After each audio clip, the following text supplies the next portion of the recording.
di depan panggung utama ini. Dan ternyata sekarang ini bukan seluruh mitra olahraga dan tentunya kerjasama dari para petugas sebagai massal untuk menunjukkan sinyal-sinyal bahwa terjadinya trouble ataupun body contact.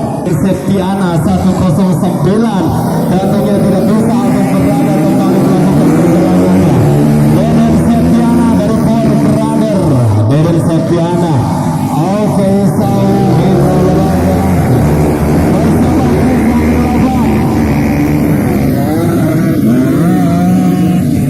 panggilan Rio Merdan, res ke-8, betul-betul di voting zone. Oke, Rio Merdan sudah ke voting zone. Rio Merdan, panggilan Rio Merdan. Oke, katanya untuk Deden Septiana sepertinya tidak dapat melanjutkan perjalanannya karena patah bagian di Power Brother. Sepertinya harus mengusung motornya kali ini. Dan sepertinya sekarang Deden Septiana kembali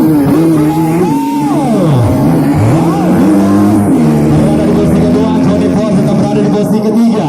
Dan kita saksikan mitra olahraga di mana Ricky Nakai dari posisi yang keempat naik menjadi posisi ketiga dan langsung berada di posisi pertama. Masih upper ranking untuk satu peserta dan perlu Anda ketahui bahwa mereka ini dulunya adalah pembalap dan ternyata status mereka kali ini adalah mantan-mantan pembalap alias pembalap pensiun. Jadi ini adalah sisa-sisa mereka untuk putaran ini. Dan juga untuk Fran kali ini kita saksikan mitra olahraga bagaimana perjalanannya untuk 5 lap ini. Kita akan saksikan. Oke, Albian in the first and position tentunya dari NBRT Teresandi Bengkulu Ricky Nankai berada di posisi pertama. Ricky Nankai and di posisi nomor 2 ada Dimas berada di posisi kedua. And number 3 Johnny Paul berada di posisi ketiga.